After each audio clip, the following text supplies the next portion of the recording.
శశిధర్ గారిని మాట్లాడవలసిందిగా కోరుచున్నాం. కాకినాడకి యువగలాన్ని చూపించడానికి వచ్చిన తెలుగుదేశం పార్టీ నాయకుడు రాష్ట్ర యువతకి ఆశాజ్యోతి నారా లోకేష్ గారికి ముందుగా నమస్కారాలు. ఇక్కడికి వచ్చిన ప్రజానీకానికి అందరూ కూడా నమస్కారాలు. జనసేన తెలుగుదేశం కలయిక ఒక శుభ పరిణామం.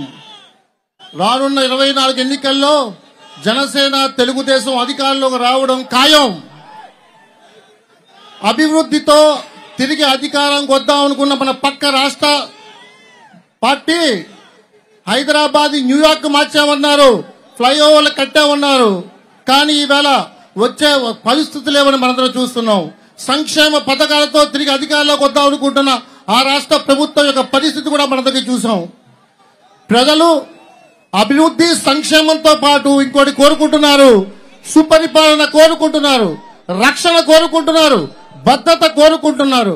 సార్, ఈవేళ రాష్ట్రంలో ప్రతి పేదవాడికి భద్రత లేదు, వాళ్ళ ఆస్తికి రక్షణ లేదు, కుటుంబానికి మానవ ప్రాణానికి రక్షణ లేని పరిస్థితి రాష్ట్రంలో ఉంది.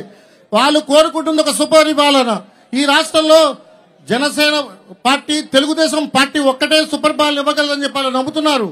ఈవేళ ప్రజాప్రతినిధులు దురాగతాలు వైఎస్ఆర్ ప్రభుత్వంలో జరుగుతున్న అన్ని పదవీ వ్యామోహంతో చేస్తున్న అహంకారాన్ని ప్రజలు విసిగెత్తిపోయారు. వాళ్ళు కోరుకుంటున్న శాంతి భద్రతలు ఒక్క మీ ద్వారానే వస్తాయని నమ్ముతున్నారు. దానికి కారణం అనుభవం ఉన్న చంద్రబాబు నాయుడు గారు, విద్యావంతులు, ప్రపంచం అంతా చూసి మీకున్న ఎక్స్పోజర్, యువతకి భవిష్యత్తు తీసుకొచ్చే ఒక నమ్మకం మీ మీద. కన్నీరు చూస్తే వాలిపోయే, కష్టం వచ్చే దిగిపోయి పోరాడే జనసేన అధినేత పవన్ కళ్యాణ్ గారు వీళ్ళ ఉత్తర కలయికతో తప్పకుండా రాష్ట్రంలో ఒక రామరాజ్యం అంటే భద్రత రక్షణతో ఉన్న అభివృద్ధి సంక్షేమంతో ఉన్న ప్రభుత్వాన్ని 2024లో సంయుక్తంగా సాధిస్తామని పూర్తిగా ప్రజలు నమ్ముతున్నారు. సార్, కాకినాడ విషయానికి వచ్చేటప్పటికీ కాకినాడలో 2 పెద్ద సమస్యలు: నిరుద్యోగం, హౌసింగ్. కాకినాడలో ఉన్న యువతకి పని లేదు.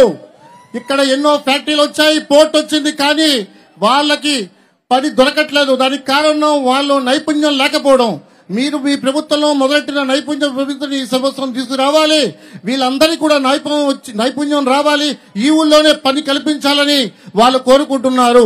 యువగలం జన సౌభాగ్యం ద్వారా మా కాకినాడ యువత అందరికీ కూడా ఉపాధి రావాలని మేము ఆశిస్తున్నాం. అలాగే హౌసింగ్ కూడా తెలుగుదేశం కాంగ్రెస్ లో మా నాన్నగారు ప్రజాప్రతిగా ఉండగా తాటేకి ఇల్లు లేని కాకినాడ చూసాం. మీరు కాకినాడలో అందరికి కూడా ఇల్లు ఇస్తారని ఆశిస్తున్నాం. కాకినాడ ఊళ్ళోనే ప్రభుత్వ స్థలాల్లో గాని, ప్రభుత్వం కాకపోతే ప్రైవేట్ స్థలాల్లో కొని వాళ్ళకి ఇల్లు ఇవ్వాలని, ఇల్లు కట్టుకోవడానికి భారం లేకుండా అప్పు లేని ఇల్లు మన ప్రభుత్వంలో కాకినాడ ప్రజలకు ఇవ్వాలని చెప్పి ప్రజలు కోరుకుంటున్నారు. 2 హామీలు మీ దగ్గర నుంచి కాకినాడ ప్రజలు కోరుకుంటున్నారు. 2024లో మన ప్రభుత్వం రాబోతుంది. దాని ద్వారా కాకినాడలో వారాహి ద్వారా మా నాయకుడు పవన్ కళ్యాణ్ గారు యువగలం ద్వారా మీరు ఇచ్చిన హామీలే ఈ ప్రభుత్వానికి ముందుకు తీసుకొస్తాయని నమ్ముతూ ఈ అవకాశం ఇచ్చిన ధన్యవాదాలు తెలియజేసుకుంటున్నాను. Thank you sir. అలాగే కాకినాడ మాజీ శాసనసభ్యులు